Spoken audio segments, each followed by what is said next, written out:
Austria and by far its most populous city, with an urban population of 2 million and a metropolitan population of 2.9 million as of 2023. It is the country's artistic, cultural, economic, and political center. It is known for high living standard, relaxed yet elegant lifestyle, and rich musical life. The capital of Austria is a rich cultural hub boasting museums, Baroque architecture, and a legacy closely tied to classical music, hence its nickname, the City of Music. Vienna is also the birthplace of Vienna'S, and it continues to hold the title of most livable city.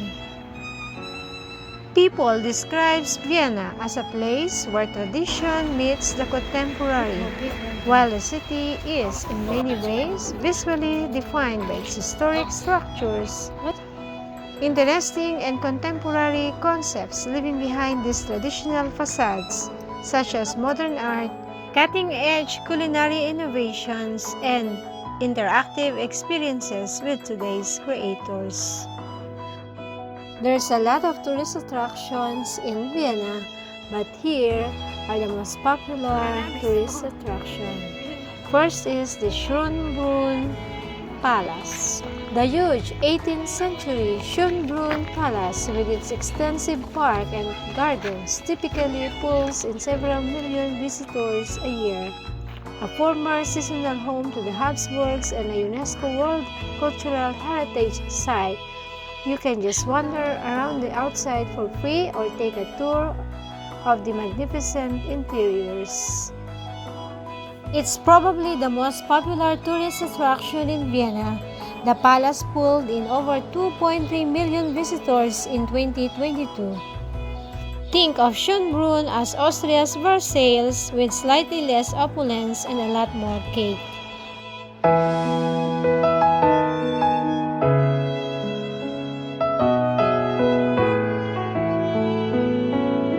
Next is the Belvedere Palace.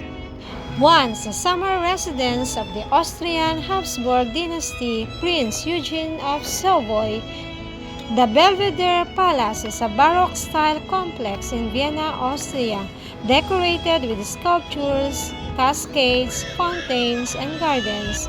The Belvedere Palace is built on a beautiful landscape that makes it a must-visit attraction in Vienna. The palace is divided into two buildings, the upper and lower Belvedere, each with its own charm that will make your trip worth it.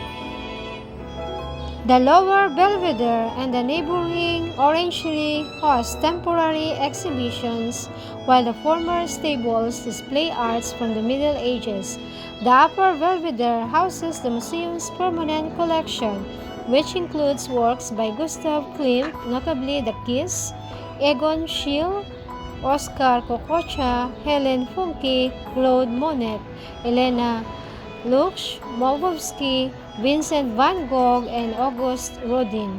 The Belvedere 21 is located in a building designed by Karl Schwanzer near the complex. It exhibits contemporary art. The Belvedere Gardens are among the finest Baroque gardens in Europe. They were designed by the French garden designer Dominique Girard and feature symmetry, sculptures, fountains, and cascades, offering a picturesque setting that complements the palace. A palace turned public museum.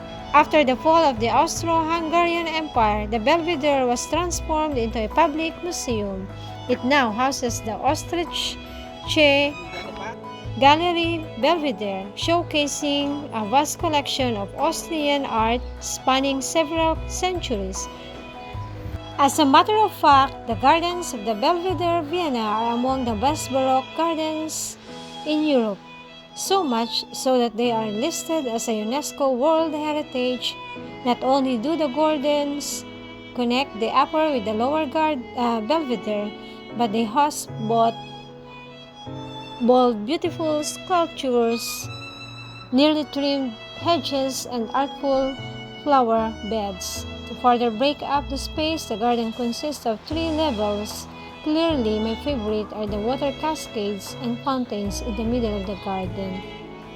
If you travel to Vienna between April and September, visit the Alpine Garden right next. In particular, that 19th century garden is Europe's oldest of its kind, boasts more than 4,000 types of alpine plants from all over the world. Next is the Vienna State Opera. The Vienna State Opera is one of the leading opera houses in the world. Its past is steeped in tradition. Its present is alive with richly varied performances and events. Each season, the schedule features 350 performances of more than 60 different operas and ballets. Every night, you can witness world-class artists alongside the permanent ensemble members on the stage and the conductor's desk, accompanied by a unique orchestra. The Orchestra of Vienna State Opera, whose members at the same time make up the Vienna Philharmonic Orchestra. Why is Vienna Opera House so famous? Vienna State Opera Theater in Vienna is one of the world's leading opera houses, known specially for performances of works by Richard Wagner, Wolfgang Amadeus Mozart, and Richard Strauss.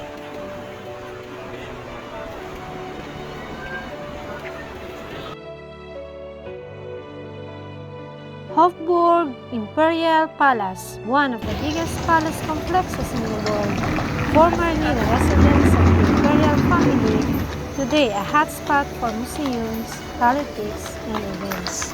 The Hofburg formed the original center of the Habsburg court, where the Imperial family lived, worked, and ruled. It is the group of historical buildings, squares, and courtyards.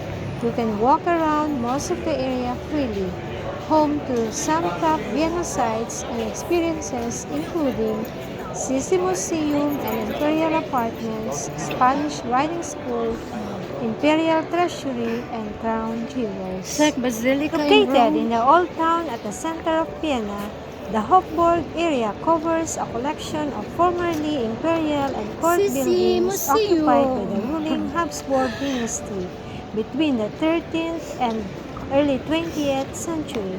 Some parts now serve as visitor attractions, but others remain in use. The offices of the Austrian president, for example, fill part of the Leopoldine wing. The tract dates back to the late 1600s. Palace. The complex is not a standalone palace in the sense of a Versailles. Instead, you get a series of opulent, interconnected buildings that grew from early life as the seat of the Duke of Austria in the 12th century to become the home and court of emperors. Although you can wander around the open courtyards for free, a ticketed self-guided tour of the interior covers the Sissi Museum, which examines the life of the iconic Empress Elizabeth, 1837 to 1898, the Imperial Apartments, which take you through the rooms used by Elizabeth and her husband, Emperor Franz Joseph, 1830 to 1916.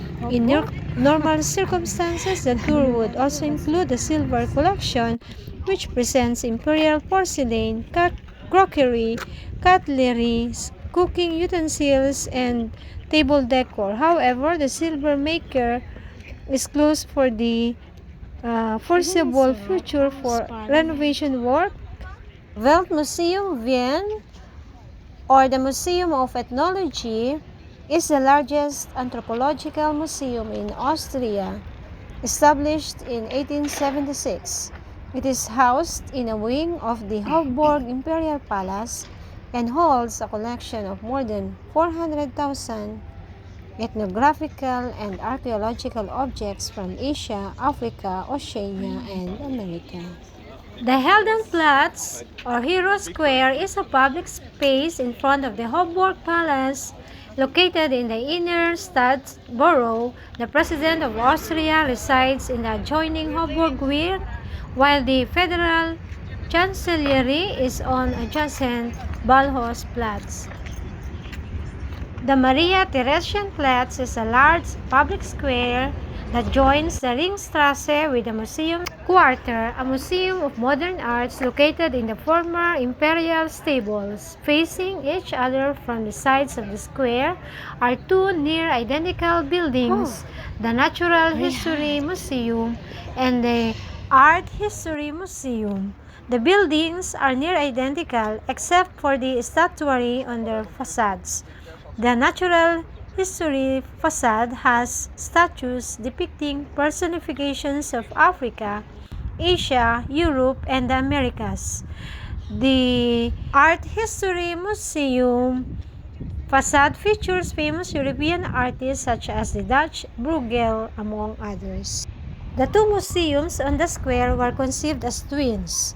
The Imperial Royal Natural History Museum was completed first. This natural history institution brought together various state collections under one roof and has its own connection to Maria Theresa. The Empress' husband, Franz Stefan, pursued various scientific interests and she gave his private collection to the state after his death to form the foundation of the museum's own archives today. The square and museum actually play themselves in an outdoor scene from the film Corsage when a welcome reception meets Emperor Franz Joseph and Empress Elizabeth. The second museum was the Imperial Royal or the Art History Museum. The museum houses paintings by all masters and the world's most important collection of Bruegels, as well as artifacts from ancient Egypt, Greece, and Rome. The astonishing Kunstkammer, Chamber of Wonders, and more. Like its sister building, the inside are quite extraordinary. A young Gustav Klimt even worked at some of the most motifs around the staircase. While visiting the parliament, be sure to check out the nearby Monument of the Republic. The monument commemorates the establishment of the Republic of Austria on the 12th of November 1980. This famous monument, created by several extremely talented sculptors made of three busts of historically important social democrats, is resting on pedestal. This monument is a tribute to the founders of the Austrian Republic following World War I. The monument includes a bust of Reumann, Adler, and Hanusch. The Austrian Parliament building is where the two houses of the Parliament of Austria conduct their sittings. The building lies at the Ringstrasse in the 1st District Innenstadt in Vienna, close by the Hofburg Imperial Palace and the Palace of Justice. The main construction lasted from 1874 to 1883. The architect responsible for the building was Baron Theophil von Hansen. The building is an example of Greek revival. The architect von Hassel designed the building as an ensemble where each piece harmonized with the rest. He was therefore also responsible for the interior decoration such as statues, paintings, furniture, chandeliers, and other elements. Vienna's City Hall is the seat of local government of Vienna, located on the Rathausplatz in the Innenstadt district, constructed from 1872 to 1883 in a neo-Gothic style according to plans designed by Friedrich von Schmidt. It houses the office of the mayor of Vienna, as well as the chambers of the city council and Vienna Landtag Diet.